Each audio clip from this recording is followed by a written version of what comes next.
Michée sur la joue et dit, « Par où l'Esprit de l'Éternel est-il sorti de moi pour te parler ?» Michée répondit, « Tu le verras au jour où tu iras de chambre en chambre pour te cacher. » Le roi d'Israël dit, « Prends Michée et amène-le vers Amon, chef de la ville, et vers Joas, fils du roi. Tu diras, ainsi parle le roi, mettez cet homme en prison et nourrissez-le du pain et de l'eau d'affliction jusqu'à ce que je revienne en paix. » Et Michée dit, « Si tu reviens en paix, l'Éternel n'a point parlé par moi. » Il dit encore, « Vous tous, peuple, entendez. » Le roi d'Israël et Josaphat, roi de Juda, montèrent à Ramoth en Galade. Le roi d'Israël dit à Josaphat, « Je veux me déguiser pour aller au combat. Mets-toi, revêts-toi de tes habits. » Et le roi d'Israël se déguisa et alla au combat. Le roi de Syrie avait donné cet ordre aux 32 chefs de ses chars. « Vous n'attaquerez ni petit ni grand, mais vous attaquerez seulement le roi d'Israël. » Quand les chefs des chars aperçurent Josaphat, ils dirent, « Certainement, c'est le roi d'Israël. » Et ils s'approchèrent de lui pour l'attaquer. Josaphat poussa un cri. Les chefs des chars, voyant que ce n'était pas le roi d'Israël, s'éloignèrent de lui. Alors un homme tira de son arc au hasard et frappa le roi d'Israël au défaut de la cuirasse. Le roi dit à celui qui dirigeait son char, « Tourne et fais-moi sortir du champ de bataille, car je suis blessé. » Le combat devint acharné ce jour-là. Le roi fut retenu dans son char en face des Syriens, et il mourut le soir. Le sang de la blessure coula dans l'intérieur du char. Au coucher du soleil, on cria par tout le camp, chacun à sa ville et chacun dans son pays. Ainsi mourut le roi, qui fut ramené à Samarie, et on enterra le roi à Samarie. Lorsqu'on lava le char à l'étang de Samarie, les chiens léchèrent le sang d'Akab, et les prostituées s'y baignèrent, selon la parole que l'Éternel avait prononcée. Le reste des actions d'Akab, tout ce qu'il a fait, la maison d'ivoire qu'il construisit, et toutes les villes qu'il a bâties, cela n'est-il pas écrit dans le livre des chroniques des rois d'Israël?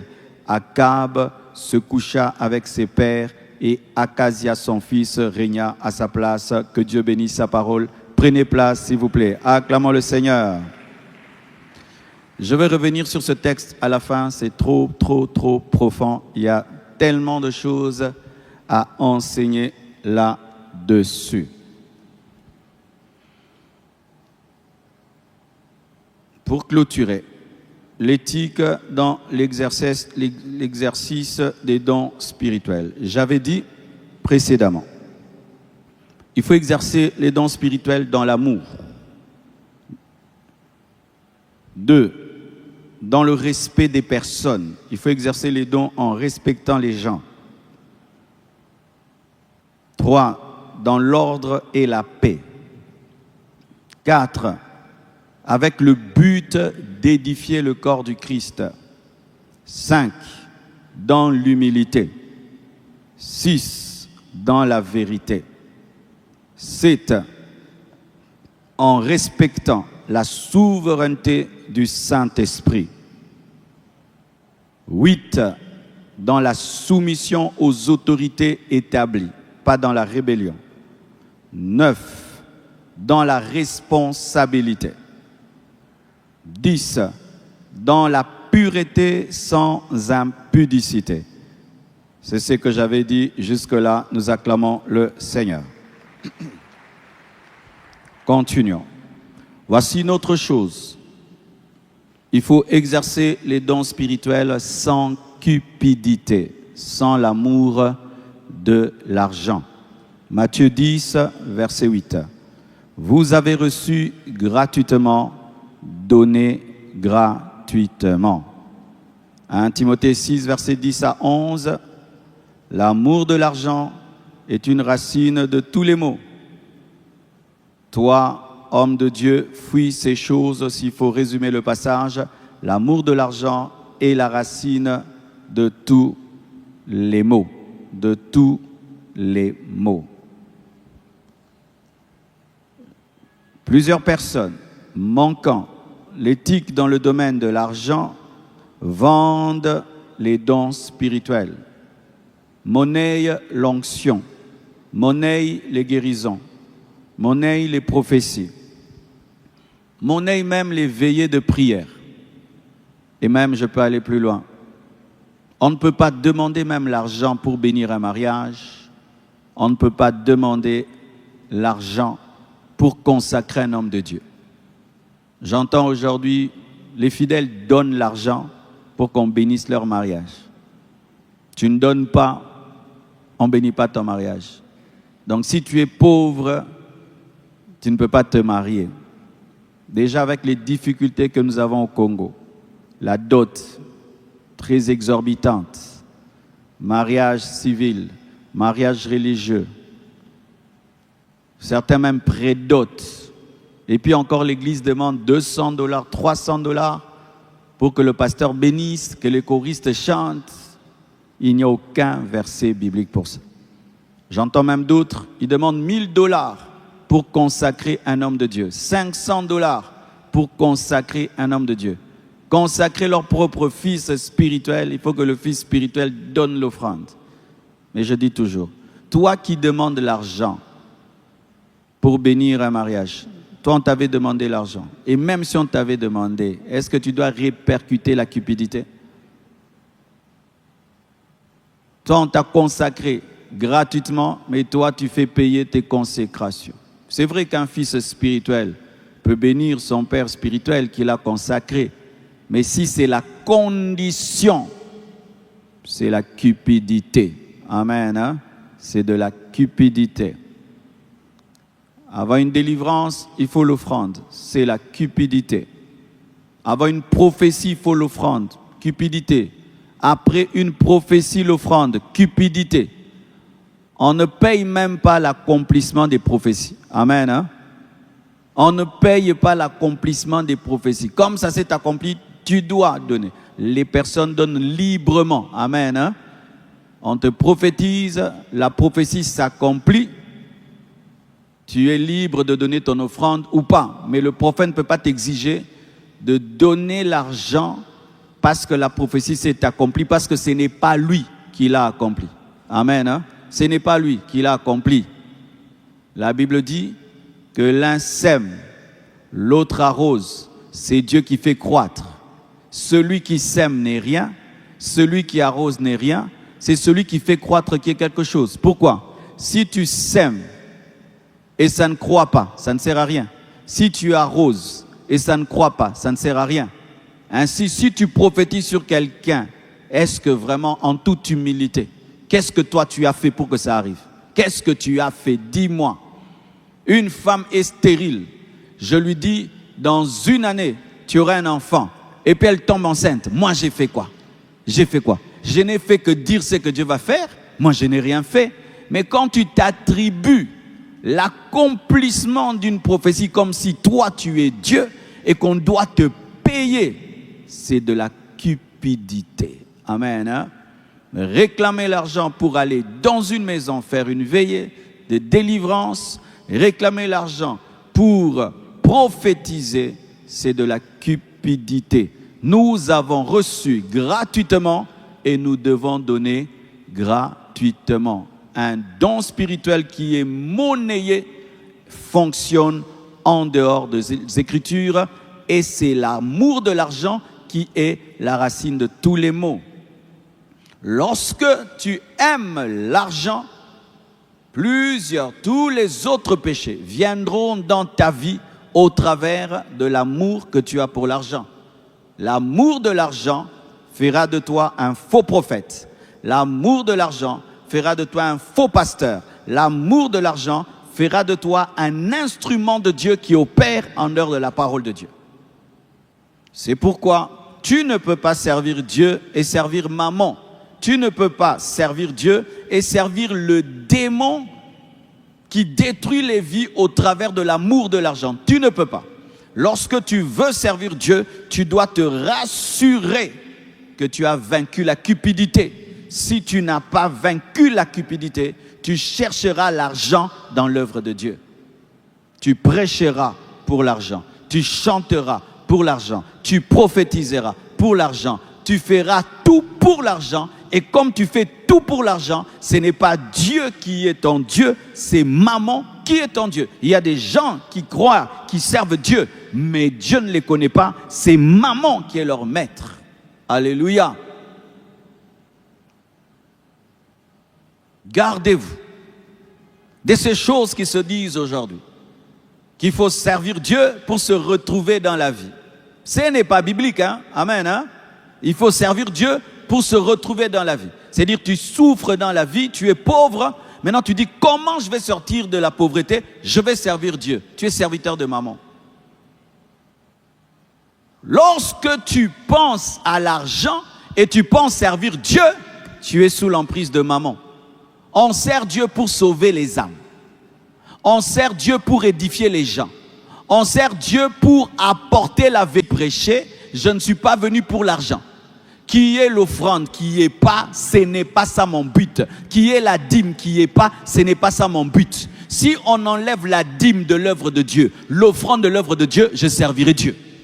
Alléluia. Si on dit désormais dans les églises, on ne donne plus les dîmes et les offrandes, moi je prêcherai toujours. Je prêcherai toujours.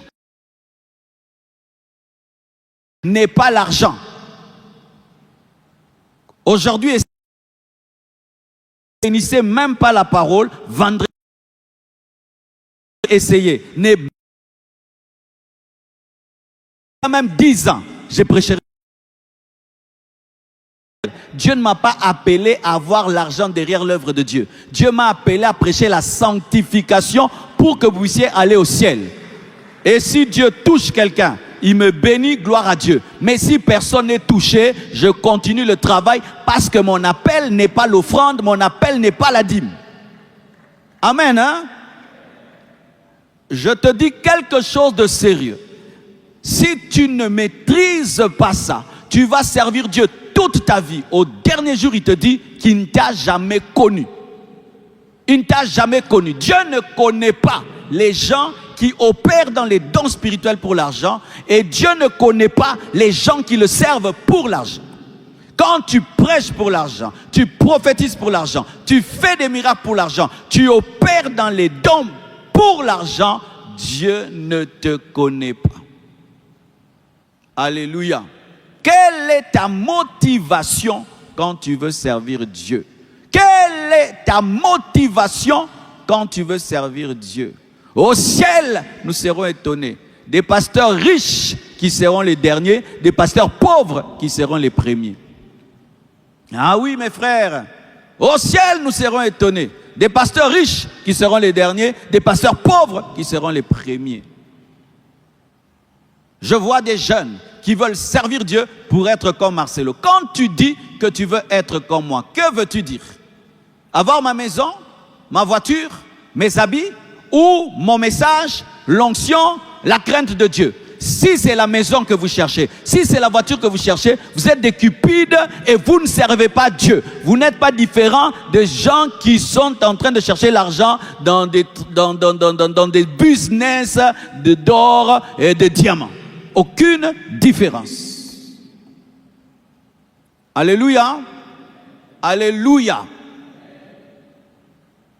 Quand tu prophétises et tu attends qu'on te donne l'argent, tu es dans la cupidité.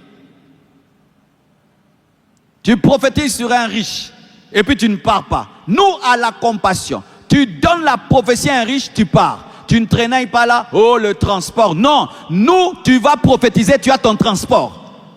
On t'avoue, vous tous qui prophétisez, et puis tu attends qu'on te donne le transport. Que celui à qui tu as parlé de la part de Dieu te donne le transport. Il va mépriser ta prophétie, il ne va pas te respecter. Vous m'entendez, hein?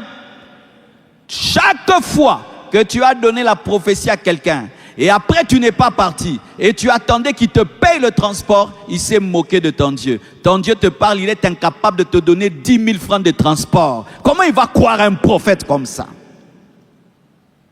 Je connais personnellement un prophète.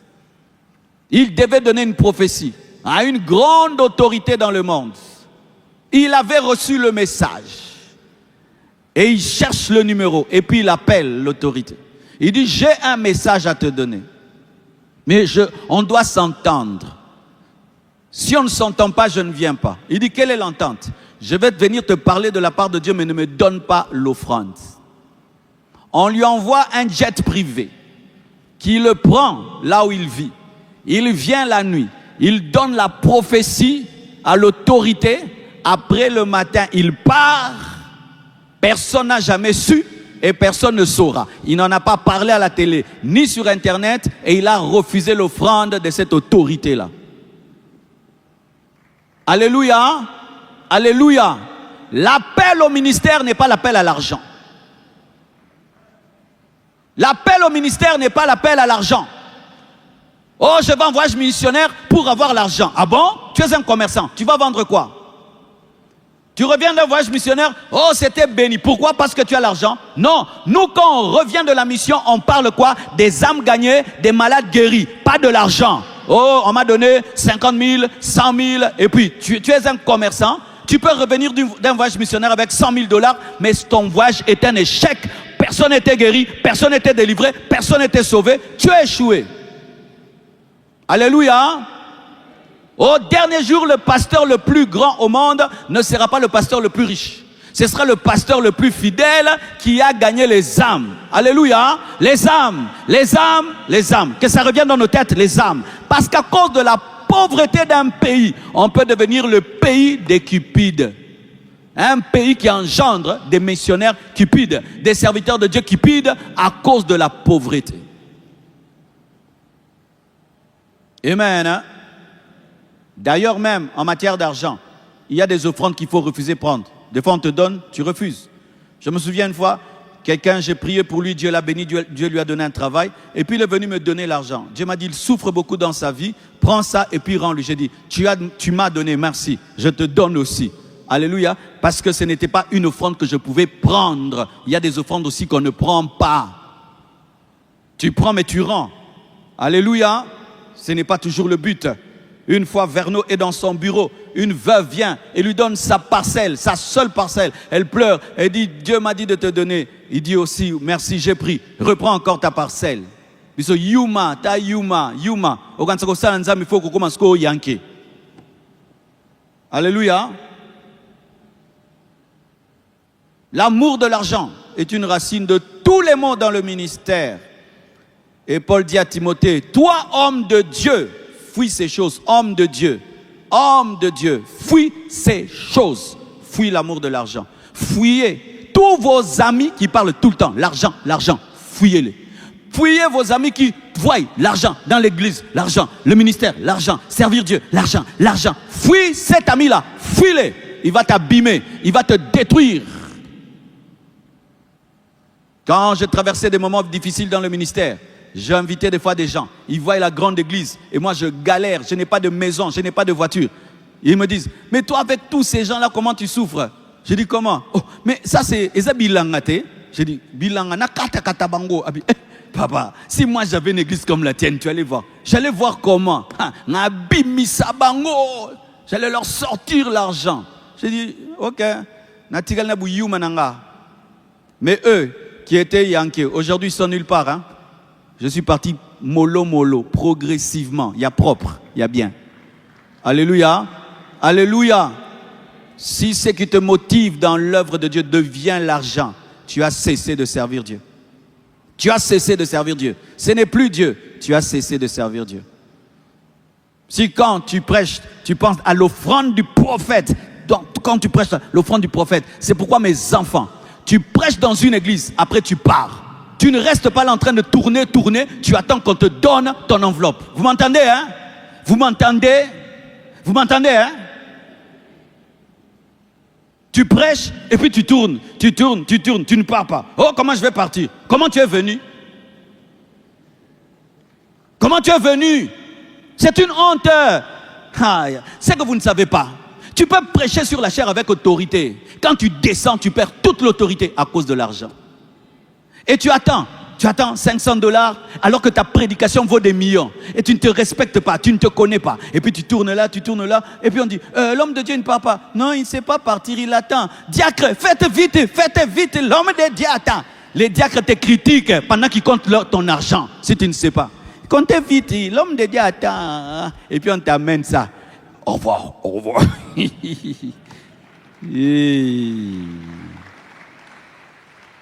Tu fais ça ici, je te suspends. Je te suspends même 1 année, tu ne prêcheras jamais. Tu fais ça ici, tu prêches, et puis tu tournes, tu attends l'argent. Tu ne prêcheras peut-être même plus. Et je suis très sérieux. Je suis très sérieux. Hein. Ose faire ça. Quelle honte. Donc tu prêches, et puis tu attends. Oh, je ne peux pas partir. Et d'autres même, s'il fait un appel de fonds, il attend maintenant qu'on lui fasse les comptes de l'argent. Lui, il fait l'appel de fonds. Toi, on t'invite dans une autre église. Hein, et puis tu fais un appel de fonds. Et puis tu demandes au pasteur là, on fait des comptes. Paul, s'il voit ça, il peut s'évanouir. Soyez libérés de la cupidité. Sers Dieu dans la fidélité et l'honnêteté. S'il veut que tu sois riche, sois riche. S'il ne te donne pas, ce n'est pas ça l'essentiel. Si vous voulez beaucoup d'argent, allez faire le business. Si vous voulez beaucoup d'argent, allez faire le business. Investissez l'argent comme les païens. Investis l'argent et puis tu auras l'argent et puis des bénéfices. Mais si c'est ce que tu cherches, des fois, tu peux donner un puissant message. L'église te punit. $20. Le jour que tu les amuses, $1000. Tu sais ce qui va t'arriver? Tu vas dire, ah, le jour que j'ai prêché la profondeur, 20. Le jour où je prêche superficiel, 1000. Ah, tu jettes la profondeur. Aujourd'hui, tes ennemis vont mourir. Tu vas les brûler, tu vas les jeter, tu vas les calciner, tu vas les...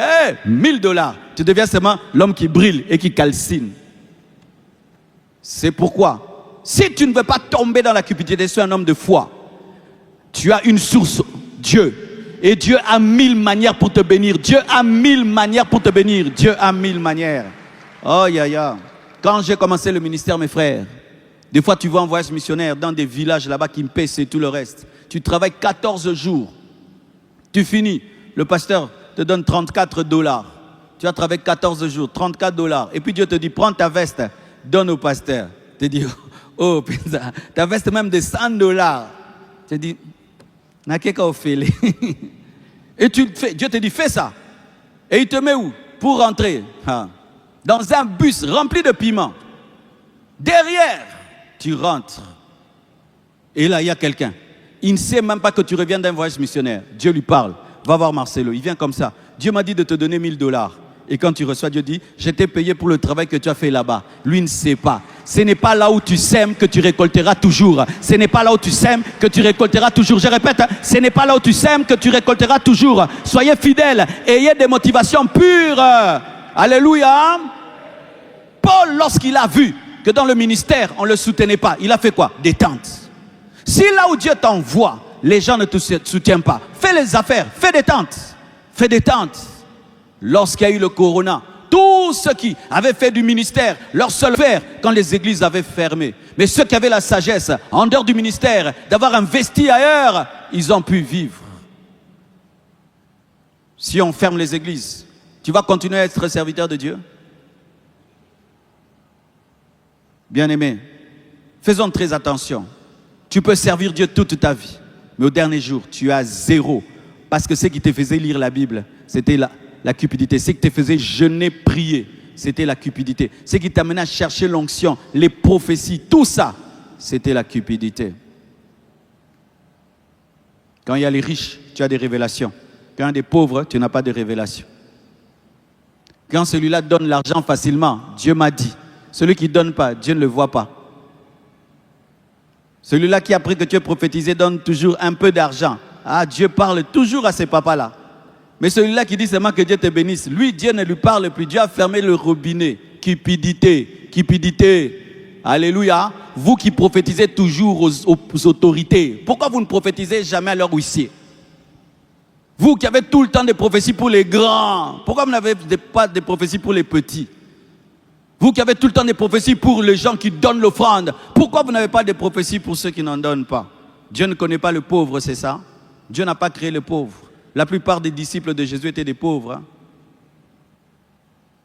Amen. Respecte-toi dans l'œuvre de Dieu. Tu vas chanter quelque part, tu vas prêcher quelque part. Va avec ton transport, aller-retour, aller-retour. Alléluia, aller-retour. Tu vas à un endroit même, des fois, tu refuses de prendre. Tu prêches dans un bus, on te donne, ne prends pas. Alléluia. Ne prenez pas les offrandes, vous prêchez dans des taxibus. Il y a ceux qui me font rire. Ils ont toujours la Bible là. Du coup. Et puis, quand c'est l'arrêt, avant la fin de l'arrêt, commence déjà à clôturer la prédication parce que. Et puis dit, oh, je descends ici, je descends ici. Pourquoi tu nous préviens? Oh, miliki, pona mungongo. Et pendant qu'il y a miliki, oh, le lait pour la voix. Va boire de l'eau, du lait à la maison.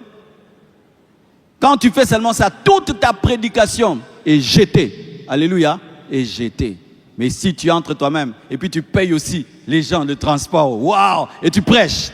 Là, on dit, amen, frère, continue encore. D'ailleurs, quelqu'un peut te dire, mon frère, moi je paye, je te donne un enco.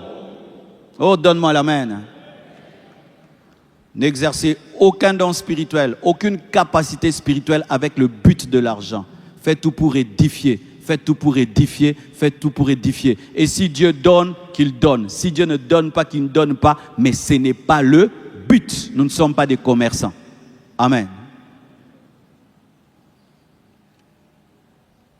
J'ai lu une fois le livre du Full Gospel de Demos Shakaria. Qui connaît Demos Shakaria? Un homme de Dieu doit être cultivé. Amen. Il faut lire beaucoup de livres. Demos Shakaria, c'est le fondateur du Full Gospel. Le Full Gospel, c'est un ministère des hommes d'affaires du plein évangile. Ils prêchent la parole, ils font des dîners et puis ils prêchent la parole. Alors ce jour-là, Demos Shakaria invite un évangéliste. Son ministère avait besoin d'argent. L'évangéliste prêche et après l'évangéliste a fait un appel de fonds. Il fait un appel de fonds. Après, la comptabilité de Demos Shakaria lui dit, ok, mais donne-nous l'argent, tu as fait l'appel de fonds pour le ministère. Il dit non, Dieu m'a dit de prendre cet argent, d'aller prier pour ça. Un cambriolage spirituel. Oh, comment ça? Toi, tu demandes l'argent à l'église et puis tu prends, tu es invité, tu pars avec, tu vas prier pour ça et Dieu va nous bénir. Et puis Dieu dit à Demos, laisse-lui cet argent. Et il est parti.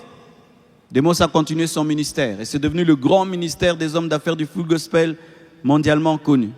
Un jour, ils se rencontrent, je crois à un aéroport ou dans une convention quelque part. Ils voient un homme pauvre, mal habillé, tu sens vraiment la misère, Et lui ne le reconnaît pas. Le monsieur s'approche de Demos. Il dit, bonjour monsieur, bonjour. C'est sûr que tu ne me reconnais pas parce qu'il y a très longtemps. Ah oui, je ne te reconnais pas. Tu te souviens, il y a un évangéliste qui est venu dans ton église, il y a telle période. Oh oui, qui a fait un appel de fonds, qui est parti avec l'argent. Oui, c'est moi. Depuis que j'ai fait ça, mon onction est partie. J'avais vendu mon onction. C'est-à-dire quand j'ai pris cet argent, j'ai monnayé mon onction avec cet argent. Et mon onction était partie. Je suis devenu pauvre, malade, mon ministère est foutu depuis que j'ai fait ça.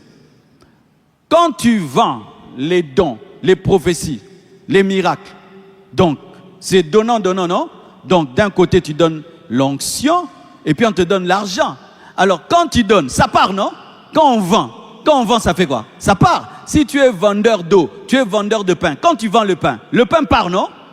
Pour avoir d'autres pains, il faut renouveler le stock, non? Alors si toi, tu as vendu l'onction sans être en contact avec le propriétaire du stock d'onction, est-ce qu'il va renouveler l'onction? Ça va faire que ton onction va commencer à baisser.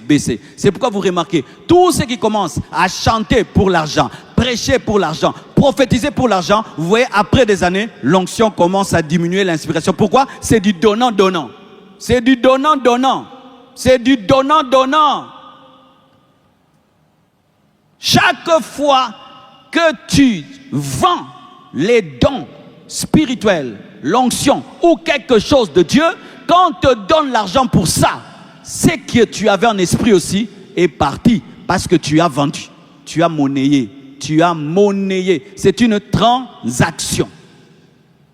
L'un des secrets pour pour garder l'onction. Ce n'est pas toujours vaincre l'impudicité. Réveille le frère qui a des visions malgré que j'écris. Et à qui pensa? Alléluia. Ce n'est pas vaincre l'impudicité. Non.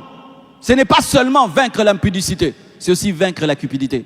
L'onction ne diminue pas que par un manque de prière. L'onction ne diminue pas que par un manque de discipline sexuelle. L'onction peut aussi diminuer par la cupidité. Par la cupidité. La cupidité.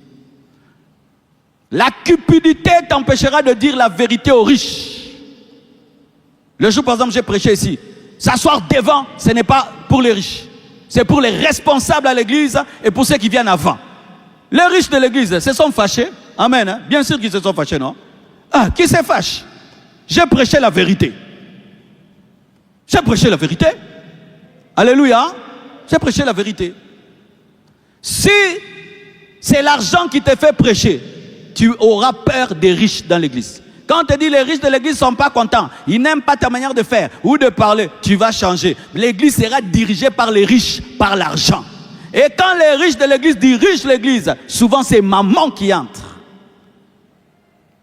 Ils chassent l'onction, ils chassent l'esprit. Il faut avoir des riches qui sont brisés par la parole. Et pour qu'un riche soit brisé, il doit sentir que tu n'as pas peur de son argent. Mais si tu es cupide, tu ne vas pas oser dire aux riches la vérité qui peut faire qu'ils quittent ou qu'ils ne donnent plus l'argent. Mais quand tu es un homme de foi, même si le riche a décidé de ne plus donner, ta foi va te donner ce que le riche a refusé de donner.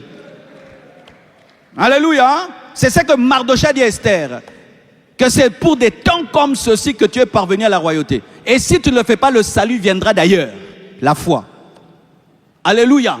Quand tu as l'esprit de cupidité, tu trembleras devant les autorités, tu vas trembler devant les riches, tu vas trembler devant les partenaires, tu ne vas pas leur dire la vérité et tu vas amener les riches en enfer. La cupidité amène les riches en enfer. Quand tu as la cupidité, tu vas amener les riches en enfer. Il aura 2 femmes, tu ne lui dis pas. Il sera orgueilleux, tu ne lui dis pas. Il est orgueilleux, tu ne dis pas. Il est impudique, tu ne dis pas.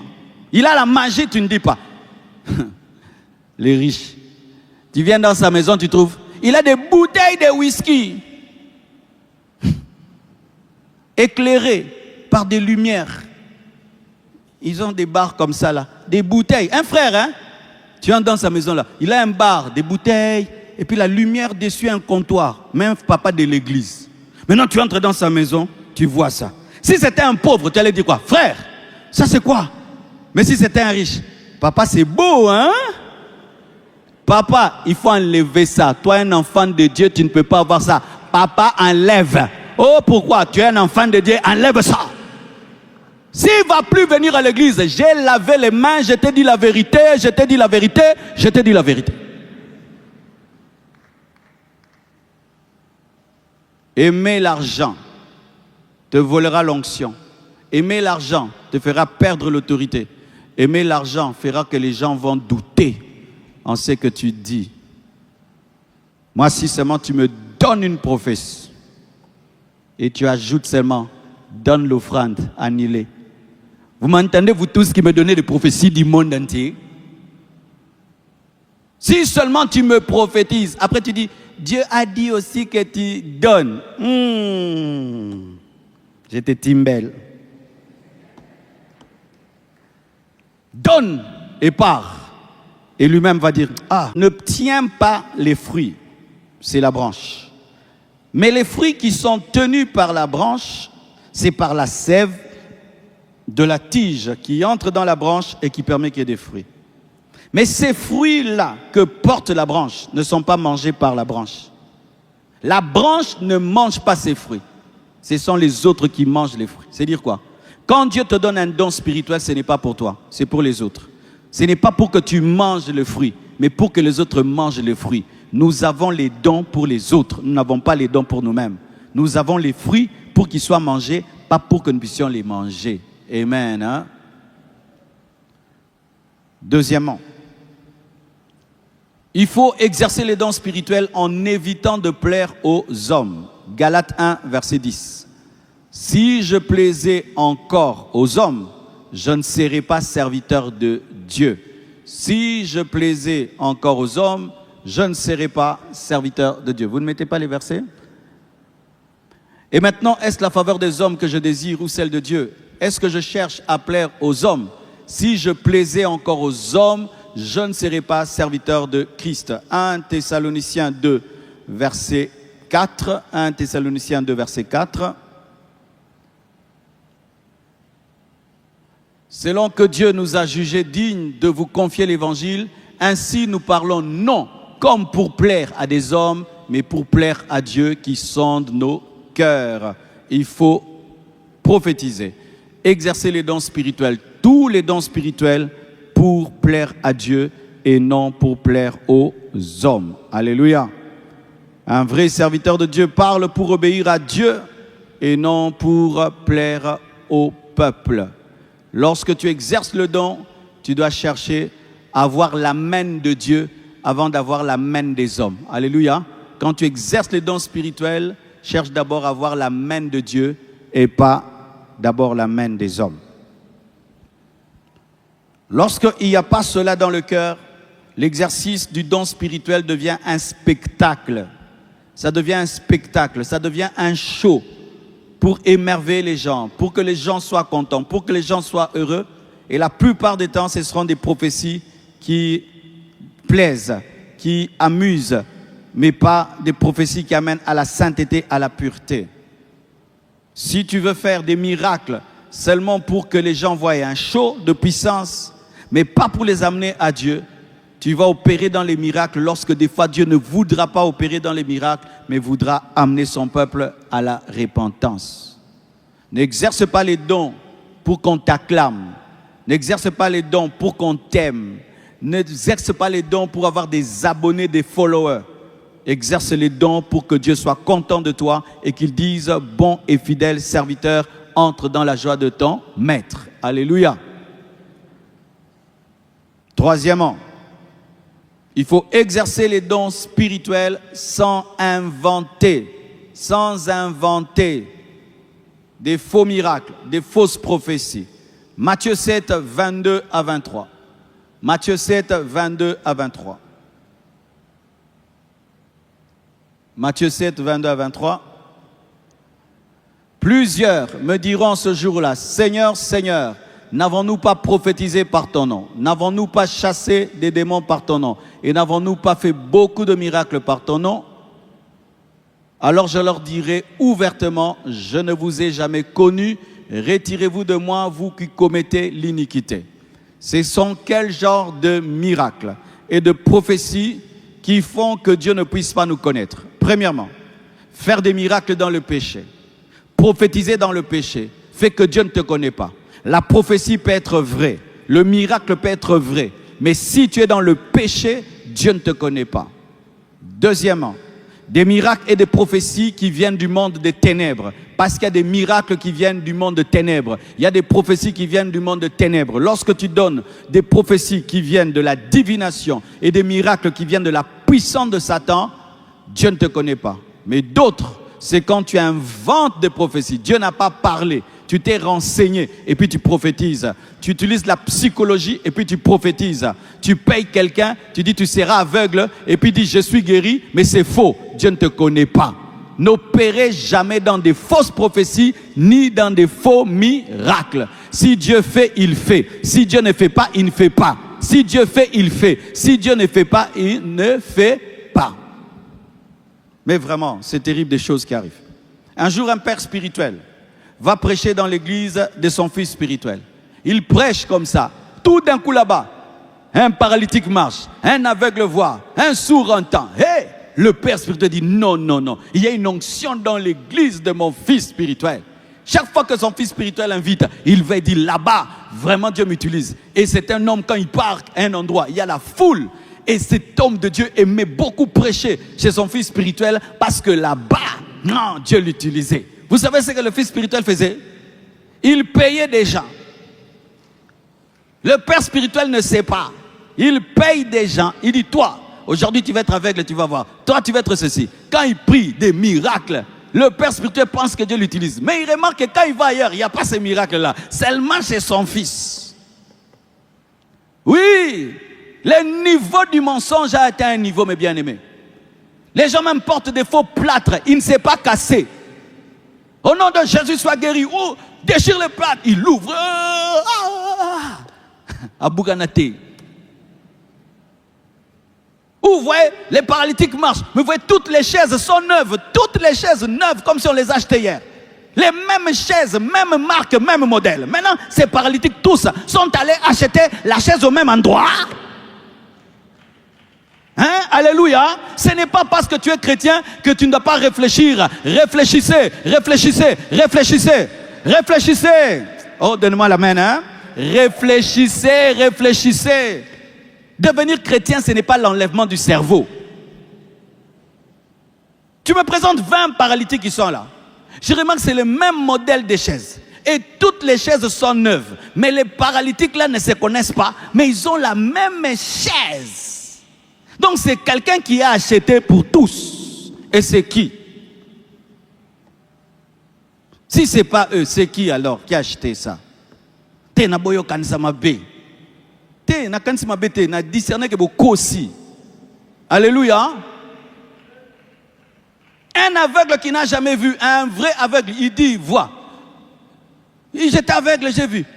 Tu as vu? Oui, j'ai vu. Hein? Quelqu'un qui n'a jamais vu, il voit le ciel pour la première fois. Quelqu'un qui n'a jamais vu, il voit la terre pour la première fois. Quelle émotion! C'est ça. Eh, Namoni! Namoni! Eh! Mais, Namoni. Namoni zolo na you. Namoni litori. Je crois aux vrais miracles et j'ai vu des vrais miracles et je connais des gens qui opèrent dans des vrais miracles et moi-même j'ai vu des vrais miracles. Mais il y a des jours où Dieu, s'il ne fait pas, il ne fait pas. S'il fait, il fait. Amen. Hein? Mais on n'a pas à payer les gens. On n'a pas à inventer des choses. Amen. Hein? N'invente pas. Si Dieu te montre un ange, dis à un ange. Si Dieu ne te montre pas des anges, ne dis pas, il y a les anges ici. Si Dieu te montre le feu, dis à le feu. Mais s'il n'y a pas le feu, ne dis pas, je vois le feu ici. Tu as menti, tu n'as pas vu. Ça, c'est l'imagination. Oh, la nuée. Est-ce que tu as vu la nuée ou la fumée? Alléluia. Quand on a reçu l'onction nouvellement, on voulait tout le temps l'onction, l'onction, l'onction. Papa Jean-Marie connaît. C'était grave. Tu modères, tu veux seulement faire tomber les gens. Oh, tu chantes l'onction. Tout l'onction, tout il fallait l'onction. Des fois, nos aînés nous disaient, fils, hein, calmez-vous. Des fois, ici, il faut prêcher.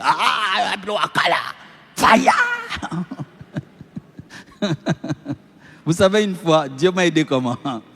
On est allé en retraite quelque part. Et on priait, frère. On priait. Alors, on priait, on marchait. Alors, si justement j'arrive à un endroit, je sentais un feu. Ah, je me déplace, il n'y a pas le feu là. Je viens au feu. Ah. Je me déplace, il n'y a pas le feu. Feu. Je dis, s'il y a le feu, je reste ici. Le feu vraiment sur moi. Je dis, levez les mains, levez les mains, levez les mains. La puissance est ici. Dieu m'a dit, fils, regarde en haut. Regarde. Oh, fils, regarde. Je regarde. Vous savez ce que c'était quoi? À cet endroit-là, le plafond était troué. Maintenant, toute la chaleur sortait de ce carré-là. J'étais déjà...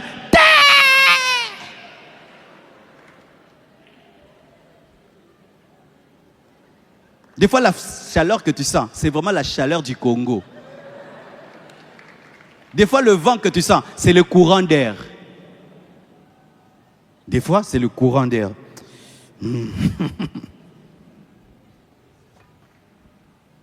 C'est pourquoi, ayez l'humilité de dire des fois, je pense, j'ai la conviction, mais pour dire Dieu a dit, prends le temps d'être sûr que c'est Dieu qui a dit. Alléluia.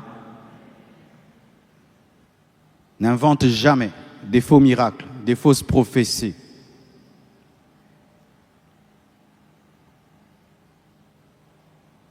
Une autre chose, il faut exercer les dons sans compétition. Dites sans compétition. Philippiens 2, verset 3. Philippiens 2, verset 3. Ne faites rien par esprit de rivalité ou de vaine gloire. Philippiens 2, verset 3. Ne faites rien par esprit de parti. Dans d'autres versions, c'est rivalité. C'est bien d'avoir beaucoup de versions. Vous voyez là, ça nous a aidés. Ne faites rien par esprit de rivalité ou par vaine gloire, mais que l'humilité vous fasse regarder les autres comme étant au-dessus de vous-même. Dis à ton voisin, tu es plus que moi. Tu le crois vraiment? Dis à ton voisin, tu me dépasses. Pour pasteur Lobin. Dis à ton voisin, tu me dépasses. Tu es plus grand que moi. Tu as plus de grâce que moi. Tu le crois vraiment? Qui le croit? Tu as péché aujourd'hui. Aujourd'hui, tu as péché. Que Dieu te pardonne. Tu as péché. Non, nous les chrétiens, jamais. Jamais. On entend vraiment des gens qui disent, moi j'ai plus d'onction que lui. Moi je connais la parole plus que lui. Moi j'ai plus de miracles que lui. Moi j'ai plus d'impact que lui. Nous le disons. C'est ça notre manière de penser. Et que les rivalités sont entrées. Aïe là là, Seigneur. Tu mets même des gens qui chantent. 3 personnes vont chanter l'une après l'autre. Tu vois, celui-ci veut chanter plus que l'autre. Tu mets 2 chorales qui vont chanter l'une après l'autre. Tu vois cette chorale qui veut chanter mieux que l'autre. Tu fais une convention. Tu places 3 orateurs. Celui-ci veut prêcher plus que les autres. Tu rassembles 4 églises au même endroit. Cette église veut montrer qu'elle est mieux que l'autre. Chanter plus que les autres. Prêcher plus que les autres. Avoir plus d'impact que les autres. Faire même les pleins plus que les autres. Tu finis un programme, tu publies. On est à 300 000 personnes, 400 000 personnes. Pourquoi tu dis ça? La rivalité est entrée en nous. Mes frères et sœurs, la vie chrétienne n'est pas une course contre ton voisin. Dans la vie chrétienne, on ne cherche pas à être le premier. On cherche à être fidèle. Dans la vie chrétienne, on ne cherche pas à être le plus grand. On cherche à être le serviteur de tous. Le monde peut te déclarer premier, mais Dieu t'a déclaré dernier. On peut faire une compétition d'église. Le monde dit que c'est toi qui as la plus grande église, la meilleure église, mais Dieu ne voit pas une grande église. On peut dire que tu as chanté plus que les autres, prêché plus que les autres, plus d'onction que les autres, mais Dieu n'a pas vu ça. Quand la motivation, quand tu sers Dieu et tu exerces les dons, c'est dépasser les autres. L'orgueil va entrer, la vanité va entrer et tu vas désirer que les autres servent Dieu mal pour que tu les dépasses. Parce que si on est des concurrents, je veux vouloir que tu fasses mal pour que moi on dise j'ai fait mieux. Quand tu as la rivalité, tu ne vas plus recevoir de l'autre. L'autre prêche, tu ne prends plus. L'autre exerce le don spirituel, tu te moques. Dieu te parle par lui, tu refuses. Quand Dieu l'utilise, tu es jaloux parce que la rivalité amène la jalousie. Ne faites rien par rivalité. Je vois des gens qui jeûnent pour prophétiser plus que les autres, pour donner des précisions plus que les autres, pour faire des miracles plus que les autres. Ce n'est pas qu'il a le souci des âmes, le souci des malades, des possédés. Non, il veut dépasser seulement les autres. Frère, tu peux nous dépasser, mais Dieu ne te récompense pas. L'essentiel, c'est la récompense. Ce qui détermine la récompense, c'est la fidélité et la motivation. C'est pourquoi moi, les DNM, si ça devient la compétition des prédicateurs, je vais arrêter ça. Si la DNM devient prêcher plus que les autres, je vais arrêter ça. Si la DNC, c'est chanter plus que les autres, je vais arrêter ça. Parce que l'œuvre de Dieu n'est pas un lieu de rivalité. Depuis toujours dans ta vie, toi tu fais que de la compétition. Toi tout ça a toujours été compétition. S'habiller par compétition, tout compétition. Et tu amènes ça même dans l'œuvre de Dieu.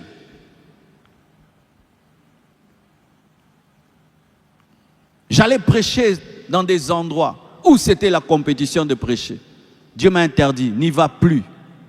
Tu sens que lui, quand il prêche là, il sort des révélations en désordre, seulement pour que quand toi tu vas venir, tu n'aies plus rien à dire. Et on appelle ça na matselier bar.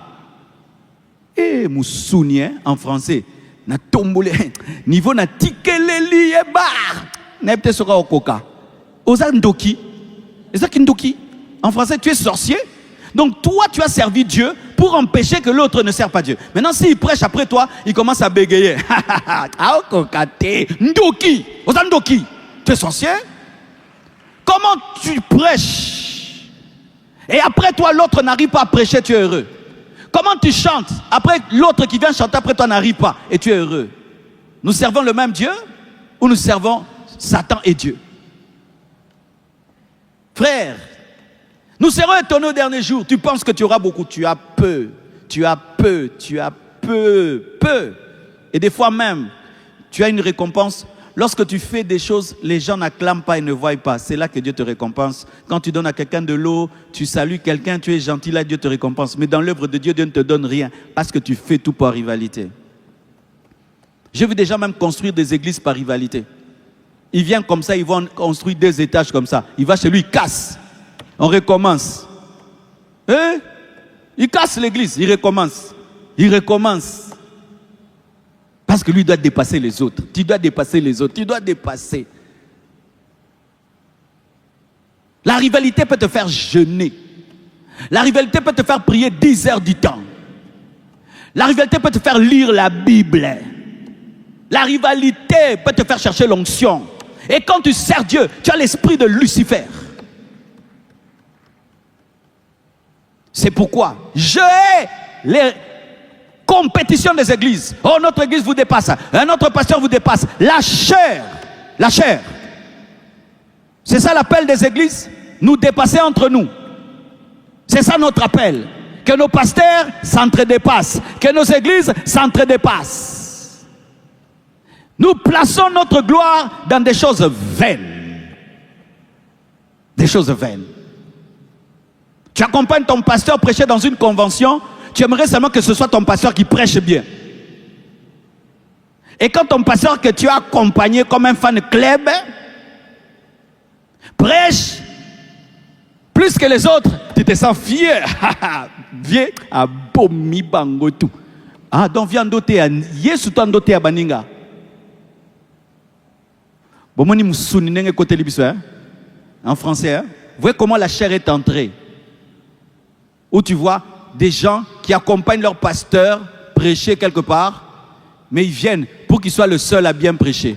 Pendant que leur pasteur prêche, ils disent Amen. Quand toi tu prêches, ils disent plus Amen. Les Amen, il n'y a plus. Et ils disent Amen seulement quand c'est leur pasteur qui prêche. La chair! La chair! La chair! La chair! Donc quand moi je prêche, c'est Dieu. Si un autre pasteur prêche, ce n'est pas Dieu. Non, on ne peut pas soutenir l'autre là. Parce que nous, ce n'est pas notre équipe. Nous, notre équipe, c'est la compassion. Ah bon? C'est Barcelone contre Real maintenant, quoi.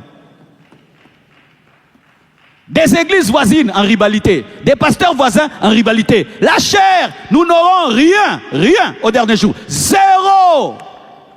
Zéro. Zéro. Nous avons oublié qui nous servons. Au lieu que tu t'évalues toi-même dans ta communion avec Dieu, ta sainteté, tu n'es plus là-bas. Dépasser l'autre. J'ai prophétisé plus que lui. Oui, tu as prophétisé plus que lui, mais tu es impudique. Ça, tu t'en fous. C'est devenu maintenant ce qu'on fait devant les gens. Mais ce qu'on a en secret, ça, ce n'est plus important. Si devant les gens, c'est grand, on est grand. Non, tu peux être grand devant les hommes. Tu es petit devant Dieu. Petit. Petit devant Dieu. Ne faites rien pour dépasser quelqu'un. Ne faites pas quelque chose pour être premier dans ces choses de Dieu. Parce que ce n'est pas une compétition. C'est une équipe qui travaille ensemble. Chaque fois que tu as voulu faire dans l'œuvre de Dieu quelque chose plus que quelqu'un, c'est la chair et la vanité qui t'a dirigé. Donne-moi la main, hein? Je suis en train de vous dire des choses très importantes, hein? Et c'est ce qui est, c'est ce qu'il y a aujourd'hui. Pire, avant, quand tu as de l'impact, tu ne pouvais pas quantifier ton impact. Tu sais seulement que tu as l'impact. Maintenant, l'impact a des chiffres. Followers, abonnés. Donc tu regardes ta page, 100 000 abonnés. Tu regardes chez l'autre, 3 millions. Et toi, quand tu regardes ta page, 3 millions d'abonnés, tu regardes l'autre, 100 000, tu les sens petit. Ah bon? Vous pensez que le nombre des abonnés, c'est ça la grandeur du ministère? C'est au ciel que nous connaîtrons les grands, pas sur cette terre, pas sur cette terre, pas sur cette terre, pas sur cette terre. Et d'ailleurs, est-ce que le but, c'est être grand? Le but, c'est être fidèle. C'est être fidèle. Oh, donne-moi l'amen. Vous voyez par exemple Shadrach, qui est là. Shadrach n'a jamais prêché ici, il n'a jamais enseigné ici. Mais c'est parmi les grands serviteurs de Dieu de cette église. Vous savez ça? Shadrach, tiens-toi debout. Shadrach, il essuie ici pour que je prêche. Il fait des choses que des beaux garçons refusent. Un beau garçon comme ça. Et il le faisait, il n'était pas marié. Il est même marié. Parmi les frères humbles de cette église, il y a ce frère. Parmi les gens que moi je respecte dans cette église, il y a Shadrach. Il nettoie nos toilettes. Il nettoie nos chairs. Il vient ici sale. Et puis il rentre, il porte une belle veste. Vous pouvez croire que moi je suis le plus grand de cette église. Peut-être c'est lui le plus grand de cette église. Ah oui. La grandeur dans les choses de Dieu, c'est devenu quoi? C'est devenu quoi? Nous avons oublié. Nous avons oublié. Le plus grand d'entre nous tous, c'est qui? C'est le serviteur de tous. Le voilà, le serviteur de tous. Mais on ne cherche plus ça. Hein? On ne cherche plus ça. On cherche monter ici. Tu penses que si tu montes ici, tu es le plus grand de nous tous? Non. Voilà, parmi les grands de cette église, ce frère. Parce que l'humilité qu'il a là, est-ce que tu peux arriver à faire ce qu'il fait? Au kokata, ba kokaka ki makata, mokonzi fanda, to betel mokonzi maboko. Vrai de vrai, de vrai. Parmi les grands de cette église, il y a Shadrach.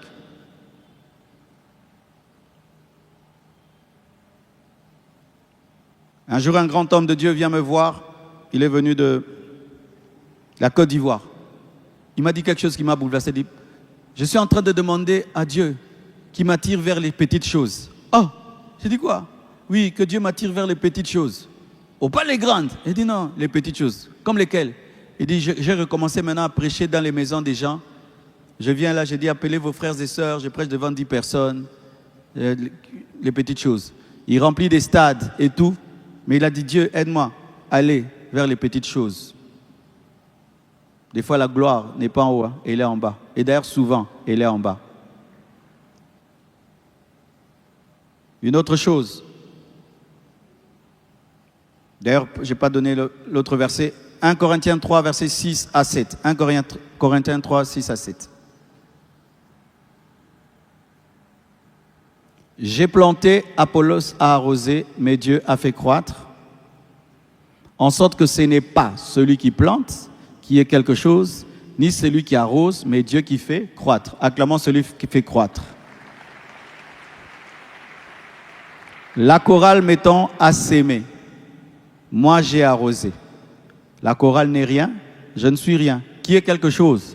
C'est Dieu qui fait croître, qui fait que quand on chante, quand on prêche, qui est l'onction, qui est la présence, qui est l'édification. C'est Dieu qui est le plus grand. C'est Dieu qui est le plus grand. C'est Dieu qui est le plus grand. Ce n'est pas celui qui arrose, ce n'est pas celui qui sème. Alors si celui qui sème est en compétition avec celui qui arrose, c'est une peine perdue parce que la grandeur n'est pas dans arroser ni dans s'aimer, mais c'est dans faire croître. Et la dimension de faire croître n'est pas la dimension humaine, c'est la dimension de Dieu. Et c'est Dieu qui s'est réservé la dimension de faire croître. Donc si celui qui sème et celui qui arrose se battent, ils se battent pour rien.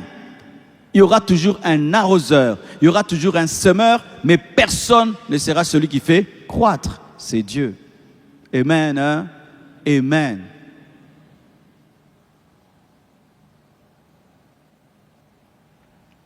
Aussi, il faut prophétiser selon les Écritures. 1 Corinthiens 4, verset 6. 1 Corinthiens 4, verset 6.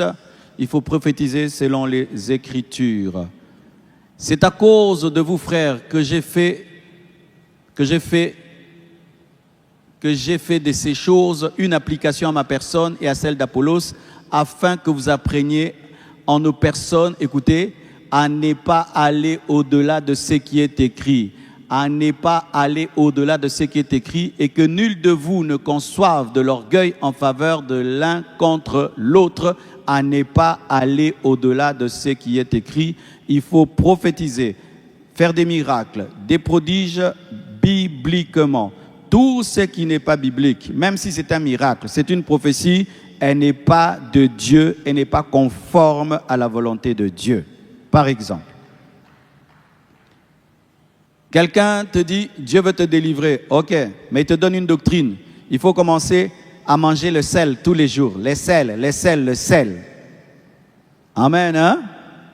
Le sel. Ou, pour la délivrance, ok, prends ma photo, tu la mets dans ta chambre, ma photo va te protéger. Ce n'est pas la parole de Dieu, c'est l'idolâtrie. Amen, hein? Ou quelqu'un dit, pour ta délivrance, je dois coucher avec toi. Ce n'est pas la parole, c'est l'impudicité. Amen, hein? Chaque fois que quelqu'un opère dans un miracle, opère dans les dons spirituels, s'il piétine la parole, ce n'est pas éthique et ce n'est pas biblique. Il faut tout faire selon ce qui est écrit. C'est pourquoi avant de prophétiser, cherche à connaître la parole. Avant d'opérer dans les miracles, cherche à connaître la parole. Je vois des gens qui délivrent les gens, ils te portent comme ça, ils te font tomber, boum, il est Golbert. Vous connaissez ça, non? Vous voyez ça? Il prend les fidèles, il les jette sur les chaises. Bouh! Il se bat avec le démon, avec les coups. Il tape les démons, vraiment, il les tape. D'autres, ils prennent les fouets. Ils chicotent les possédés. Ce n'est pas la parole. On chasse les démons par la foi. Amen, hein? Par la foi. On te donne une prophétie. Jésus revient demain, ne crois pas. Parce que personne ne connaît les jours, personne ne connaît l'heure. On te donne une prophétie qui t'encourage au péché. Ce n'est pas la parole de Dieu. Sans la sanctification, personne ne verra Dieu. Tu dois connaître la parole. Je vous ai raconté l'histoire de cette jeune fille. Un homme a connu cette fille parce qu'elle croyait que Dieu peut permettre à un prophète de coucher avec elle pour sa délivrance. Elle avait perdu sa virginité. Elle voulait récupérer la virginité miraculeusement. Et le prophète a dit qu'elle devait aller chercher un jeune garçon qui n'a jamais connu de fille. Parce que c'est la chasteté qui ramène la virginité. Et on dit maintenant, cherche maintenant, il y a l'onction favorable. Vas-y vite, maintenant. Est-ce que tu peux trouver comme ça un jeune garçon? Et puis, donc, il le piège. Elle sort, elle rentre. Je n'ai pas trouvé. Ok, Dieu me dit, comme tu n'as pas trouvé, il me dit que je le fasse moi-même. Les gens qui ont des prophéties, bichanja. Oh, Dieu dit aujourd'hui comme ça, Dieu dit comme ça, et puis Dieu dit comme ça. C'est bizarre. C'est bizarre. Les gens qui changent tout le temps les prophéties. Dieu m'avait dit, l'année prochaine, tu vas te marier. L'année prochaine arrive, tu ne te maries pas. Comment? Non, Dieu m'avait dit, c'est l'épreuve. Maintenant, l'année prochaine, marie, Dieu m'a dit, c'était le temps d'approfondir. Et c'est l'intelligence humaine. La prophétie la plus grande, c'est la parole de Dieu.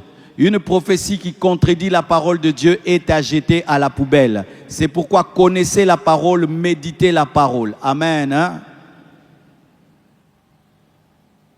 C'est pourquoi je ne crois pas en l'eau bénite. Amen. Hein? Je ne crois pas en l'eau bénite. Amen. Hein? Vous avez peur pourquoi? Je ne crois pas en l'eau bénite. Amen. C'est ma conviction, je suis libre. La Bible nous parle de l'onction d'huile pour la guérison des malades. Mais la Bible ne dit pas que je vais commencer à prendre dans les cultes de l'eau. Je vous jette dessus. Paul n'a pas fait ça. Pierre n'a pas fait ça. Vous imposerez les mains aux malades. Amen. L'Esprit de Dieu peut me pousser. Un culte, je prie pour l'eau. Et puis les gens sont guéris. Oui, ça peut arriver. Une direction de l'Esprit. Mais si c'est chaque culte, ça devient une doctrine. Ce n'est pas la parole de Dieu. Amen. Il faut opérer dans les dons spirituels en menant une vie de prière. Luc 5, verset 16. Luc 5, verset 16. Luc 5, verset 16. Et lui, Jésus, se retirait dans le désert et priait. Jésus-Christ se retirait dans le désert pour prier. Si lui, le Fils de Dieu, avait besoin de prier avant d'opérer dans les miracles, avant d'opérer dans la parole de connaissance et la prophétie, à combien plus forte raison l'Église. Frères et sœurs, quand tu as les dons spirituels et tu ne pries pas, tu es comme une branche qui est déconnectée de la tige et tu ne vas pas recevoir la sève de la présence de Dieu, la sève de la grâce, la sève de l'onction.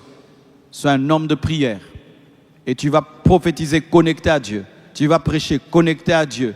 Tu vas servir Dieu connecté à Dieu. Lorsqu'il n'y a pas de vie de prière et tu sers Dieu, tu n'auras pas l'huile. N'aimez pas servir Dieu sans prier.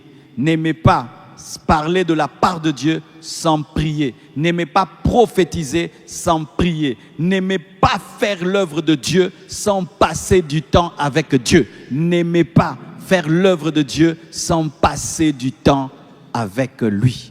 Amen.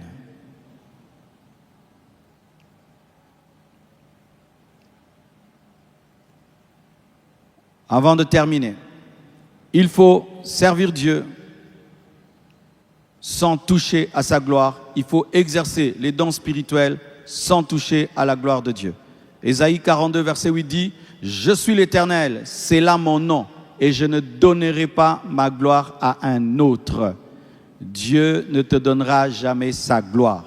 Même si tu es son oint, même si tu es son serviteur, Dieu ne te donnera jamais sa gloire.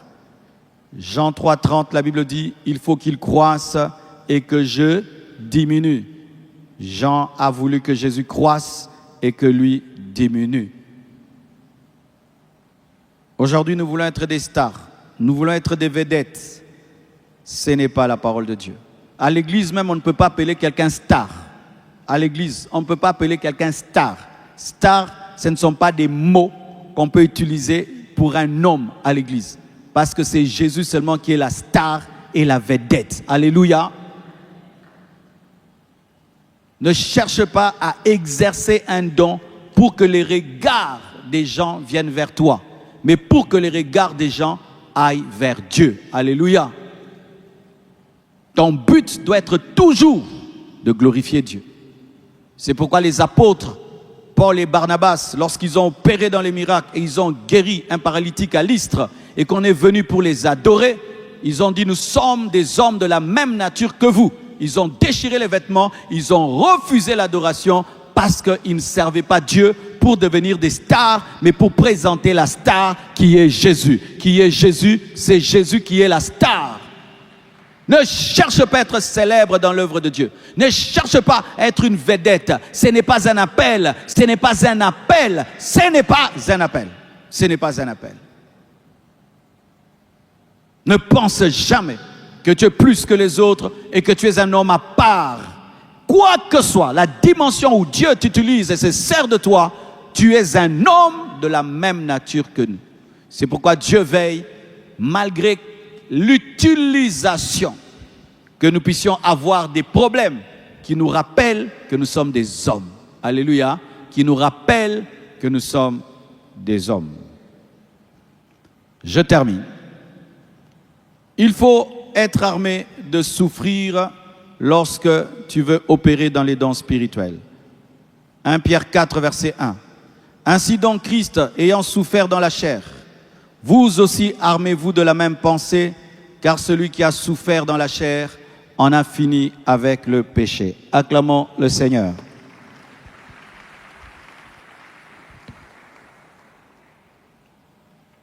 Et je veux clore cet enseignement ici. Mes frères et sœurs, aujourd'hui, opérer dans les dons spirituels, c'est devenu une mode. Prophétiser, faire des miracles, faire tomber les gens, révéler des choses, c'est devenu une mode. C'est devenu un amusement. C'est pas ça la pensée de Dieu. Aujourd'hui, la prophétie est un amusement. Faire des miracles est un amusement. Les apôtres faisaient des miracles et puis on les tapait. On les chassait. Les apôtres prophétisaient. Ils finissaient en prison. Aujourd'hui,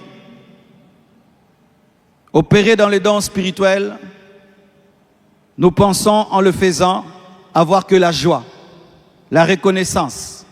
La Bible ne dit pas ça. La Bible dit que les vrais prophètes sont persécutés. La Bible dit que si tout le monde parle du bien de toi, tu n'es pas un vrai serviteur de Dieu. C'est ça la parole de Dieu. Amen. Hein? Regardez. Je vous ai lu l'histoire de Michée. Il y a deux rois. Un roi d'Israël, un roi de Juda. Le roi d'Israël s'appelle Akab. Le roi de Juda s'appelle Josaphat. Le roi d'Israël est un pécheur qui a épousé Jézabel. Le roi de Juda, Josaphat, est un homme quand il a des problèmes, il crie à Dieu. Un jour, le roi d'Israël, Akab, veut prendre un territoire. Au lieu d'aller lui-même, suivez bien cette histoire, il dit à l'autre roi qui craint Dieu, Josaphat, viens avec moi, nous allons récupérer ce territoire. Le roi de Juda accepte d'aller avec lui. Mais avant d'aller en guerre, il dit, consultons la parole de Dieu. Consultons un prophète. Alléluia. Tu sens déjà que c'est quelqu'un qui craint Dieu, qui ne fait pas les choses pour les faire, même s'il a une armée, même s'il est roi, il doit vérifier si Dieu est avec lui et il veut vraiment connaître la volonté de Dieu. Écoutez Akab. Akab a ses prophètes. Ne sois jamais le prophète d'un roi. Tu vas toujours lui prophétiser ce qu'il veut. Sois le prophète de Dieu. Je répète, ne sois pas le prophète d'un roi. Tu vas toujours lui prophétiser ce qu'il veut. Sois le prophète de Dieu. Je répète, ne sois pas le prophète d'un roi. Tu vas toujours lui prophétiser ce qu'il veut. Sois le prophète de Dieu. Akab, le roi d'Israël, avait dans sa poche 400 prophètes. 400 prophètes. Il les convoque. Venez. Convoqués par les rois. Venez. Et les 400 prophètes viennent. Il dit, je vais aller en guerre. Qu'est-ce que vous dites? Tous d'un commun accord. Donc ils ont fait une réunion prophétique. Yo, keba, yo, yo, keba. Bisonyo sukara, langage moko, langage moko, tatabo moko, ekolobo. Alléluia. Tous prophétisent au roi Akab. Va, le Seigneur va être avec toi. Il y a même un, Sédécias, c'est ça, Sédécias. Il prend des cornes en fer, il les porte, signe prophétique. Alléluia. Acte prophétique. Il dit, de la même manière que j'ai des cornes, tu vas briser les rois des Syrie, tu vas briser. Mais Josaphat connaît Dieu. Il sait que quand Dieu est parmi les prophètes, souvent il y a des contradictions. Il sait que les vrais prophètes de Dieu, souvent, ils ne prophétisent pas ce que tout le monde dit. Il est étonné comment Dieu dit la même chose dans 400 personnes. Il dit, mon Dieu là, de Juda là, ça c'est bizarre ici. Et il dit, est-ce qu'il n'y a pas de prophète en Israël? Il n'a pas dit, est-ce qu'il n'y a pas d'autres? C'est-à-dire qu'il n'a pas considéré les 400. Il ne les a pas considérés comme prophètes. Pourquoi? Tous disaient la même chose. Des bonbons biscuits, vas-y, vas-y. Il a senti qu'il y avait une réunion prophétique de dire, non pas la volonté de Dieu, mais la volonté du roi. Il a dit, il n'y a pas un autre. Il y avait un autre. Mais lui, il n'entre pas là-bas. Il dit à un autre, un 400e, un nième, c'est Miché. Mais je ne l'aime pas. Pourquoi? Il me dit que des mauvaises choses. Et puis le roi Josaphat dit, non, ne parle pas comme ça. Ne parle pas comme ça. Ne parle pas comme ça des hommes de Dieu. Ne parle pas comme ça. Quand tu vois quelqu'un commencer à parler trop mal des hommes de Dieu, son jugement est en train de venir. C'est pourquoi je prie beaucoup pour ce pays. La grâce et la miséricorde. Parce qu'il y a un jugement qui risque de s'abattre dans cette nation. Je vous dis la vérité. Il dit, ne parle pas comme ça, ne parle pas comme ça. Il dit, ok, Miché vient. Et puis on dit à Miché, attention, ne va pas dire des mauvaises choses là-bas. Nous tous ici, on a dit la même chose. Ne change pas de langage. Nous tous, sois comme nous, bloc commun. Tatabo, moko, ekolobo, moko. Ne viens pas avec tes ailes. Ne te laisse jamais intimider par les gens qui ont dévié. Ne te laisse jamais intimider par les gens qui ont dévié. Je répète, ne te laisse jamais intimider. Et puis Miché arrive. Miché, je vais aller en guerre. Qu'est-ce que tu dis? Miché dit, c'était de l'ironie. Roi, pars, Dieu est avec toi, tu vaincras. Pars. Tu sais quand quelqu'un te parle, mais c'est pas lui, tu peux savoir que, ah, c'est pas toi.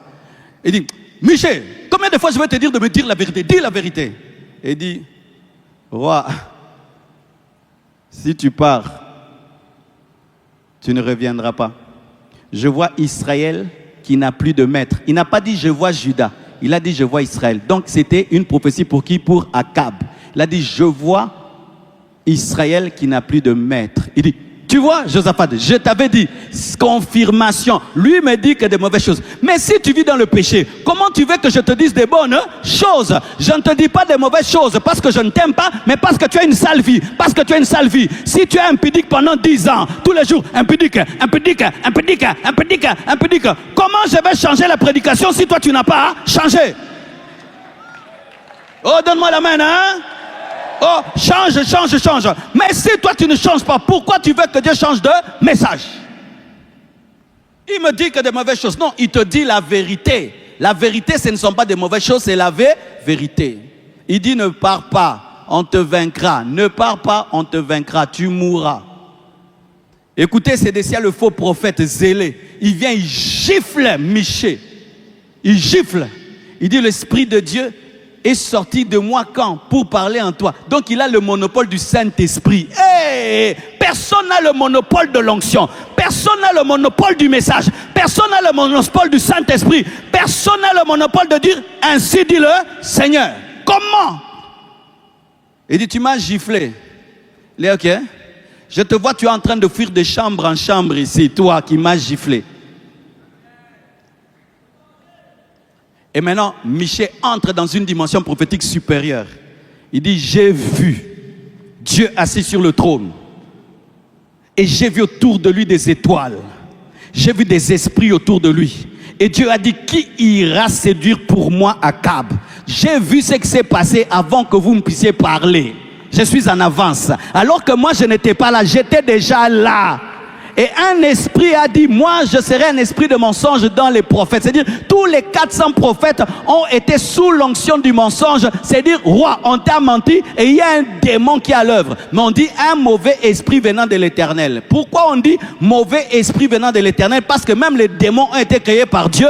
Parce qu'avant d'être des démons, c'était des anges. C'est pourquoi on dit un mauvais esprit. C'est-à-dire qu'il y a eu une réunion entre Dieu et les démons. Dieu ne devient pas impur même si Satan s'approche de lui. La preuve dans Job, il s'est approché de Dieu, Dieu restait saint. Dieu des fois utilise Satan. Satan c'est un serviteur de Dieu non payé, même mal payé. Alléluia, c'est un serviteur de Dieu non payé. Parce que Dieu ne peut pas mentir, mais il faudrait que le menteur puisse mentir au menteur en fait que le menteur mente. Donne-moi la main, hein? Ça veut dire que ces prophètes étaient déjà cupides, ces prophètes étaient déjà des menteurs, c'est pourquoi ils ont attiré l'esprit de mensonge. Et la Bible dit que lorsque tu te livres au mal, Dieu peut te livrer à un esprit d'égarement, et Dieu a libéré l'esprit d'égarement pour égarer les prophètes, afin que les prophètes égarent les rois. Roi, quand tu as autour entouré des faux prophètes, tu vas mal finir. Alléluia. Et alors, qu'est-ce qui se passe? Il dit, j'ai vu ce qui s'est passé. C'est un esprit de mensonge. Écoutez, le roi dit, vous voyez, il ne dit que de mauvaises choses. Mettez-les en prison jusqu'à ce que je vienne. Écoutez la parole de Michée. Si tu reviens, à moi Dieu n'a pas parlé par moi. C'est pour dire, roi, si tu reviens, je ne suis pas prophète. Mais comme je suis prophète, tu ne reviendras pas. Ils ont fait quoi? Gazon. Tika ba gazon na ba tembe. Je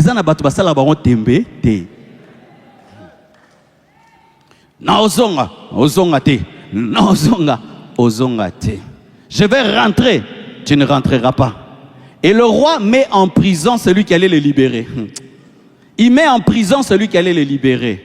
Et le roi part. Écoutez maintenant l'histoire. Hein? Le roi part, mais il sait que le vrai prophète lui a dit de ne pas partir. Et maintenant il veut... Comment?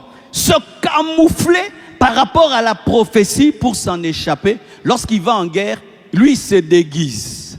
Le roi qui avait la pensée de faire la guerre, la première pensée, Akab se déguise, le roi d'Israël.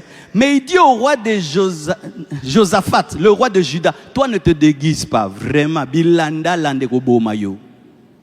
Lui te fait entrer dans sa vision qui est dangereuse, il se camoufle. Toi qui l'accompagnes, tu ne te camoufles pas. C'est dire quoi? Il voulait sacrifier l'autre roi afin de vivre.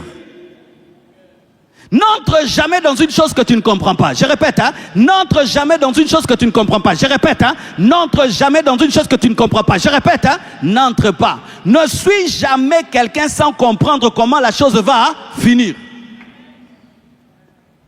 Il suit quelqu'un de méchant, d'égoïste, qui lui se camoufle dans la guerre et puis t'expose. S'il y a deux rois dans une guerre, l'un se camoufle, l'autre ne se camoufle pas. Tout va aller vers qui? Celui qui ne se camoufle pas. Écoutez le roi de Syrie dit, ne vous concentrez pas sur l'armée, concentrez-vous seulement sur Akab. Cherchez-moi seulement Akab. Et on cherche Akab, on ne le trouve pas. Il est habillé comme un militaire. Et s'il avait porté un casque, personne ne sait que c'est lui. La guerre ne sait pas s'arrêter parce que Akab s'est déguisé. On croirait que Michée a menti. Michée a menti. La prophétie ne s'est pas accomplie. Frère, il ne faut pas juger rapidement. Donne le temps à Dieu. Dieu a 1000 manières pour accomplir sa promesse. Dieu a 1000 manières pour accomplir sa promesse. Même une pierre peut accomplir la prophétie. Même l'eau peut accomplir la prophétie. Même le feu peut accomplir la prophétie. Même un arbre peut accomplir la prophétie. Même un païen peut accomplir la prophétie. Le roi s'en tire. Et un militaire, poussé par l'esprit de prophétie, lui-même ne sait pas ce qu'il fait. Des fois, tu feras des choses, tu ne sais pas ce que tu fais, mais tu fais la volonté de Dieu. On appelle ça être dirigé par Dieu inconsciemment. Moi, ce sont les prières que je fais. Je dis, Dieu, dirige-moi inconsciemment, que je me retrouve dans ta volonté, même si je ne sais pas que je cherche ta volonté, mais que je me retrouve seulement, je suis dans ta volonté. La direction divine inconsciente. Alléluia. Il sent seulement, na tiré bitira tira. Il tire, il ne vise rien et personne. Bitira tira. On croirait qu'il s'amuse et qu'il tire en l'air, alors que c'était ça la flèche de la prophétie de Michée. Dieu veille sur la parole de ses serviteurs pour l'accomplir. Dieu veille sur la parole de ses serviteurs pour l'accomplir. Et s'il y a quelqu'un qui connaissait la prophétie de Michée, disait, oh Michée, tu as échoué. La Bible nous dit que lorsqu'on est allé vers le roi Josaphat, parce qu'il était comme un roi, il a crié. Ils ont dit, ce n'est pas lui. Lorsque tu es innocent, Dieu combattra pour toi. Lorsque tu es innocent, Dieu combattra pour toi. Lorsque tu es innocent, Dieu combattra pour toi. Josaphat était innocent. Il a crié, même s'il était bien comme un roi. On l'a laissé. Et on dit, alors où est Akab? Il a échappé au radar des hommes, mais pas au radar de Dieu. Il a échappé au radar des hommes, mais pas au radar de Dieu. Et on a tiré une flèche. La flèche est partie. Comme les bombes d'aujourd'hui, avec une tête nucléaire, tête chercheuse, en train de chercher seulement une personne, en train de chercher une seule personne. Akab, où es-tu? Où es-tu? Où es-tu? La flèche de Dieu voit au-delà du déguisement. La flèche de Dieu voit au-delà du déguisement. La flèche de Dieu voit au-delà du déguisement. Où es-tu? Où es-tu? Pas toi, pas toi, pas toi, pas toi, pas toi. Elle est allée où? On appelle ça le défaut de la cuirasse. Dites défaut de la cuirasse. Le défaut de la cuirasse, c'est dire, ici on peut avoir la cuirasse, et ici il y a une cuirasse, et ici la ceinture, mais il y a un endroit où c'est libre, il y a la peau. La flèche, la tête chercheuse de Dieu est allée seulement là où il n'y a pas la cuirasse. Mais il était où? Camouflé sur un char. Les militaires qui sont autour de lui savent que c'est le roi, mais les autres ne savent pas. Pou! S'il crie, on saura que c'est lui. Zamba bêtier, mais moi, gang, ça te parle. Il y a des gens, Dieu les frappe, mais moi, gang à terre. Pour ce que gang, il va essuyer. Et la flèche l'atteint, maintenant, parce que s'il crie, ya! Ça, c'est la voix d'Akab. Comme il avait trop parlé, Dieu maintenant ferme sa bouche alors qu'il souffre. Comme il a mis le prophète dans un puits, Dieu lui ferme la bouche et le sang commence à couler. Il ne peut pas sortir de la guerre parce qu'il y a tellement un embouteillage. Vous connaissez bien les embouteillages, les Congolais, donc quand on a beau comprendre ma casse, donc un embouteillage des chars. Il ne s'est pas bougé. Parce qu'il faut qu'on te sorte de la guerre pour te soigner. Pas moyen de voir un médecin, pas moyen de sortir, pas moyen de crier, pas moyen de sortir. Dieu l'a pris. Et il a commencé à faire une hémorragie. Il a commencé à faire une hémorragie. Et il est mort sur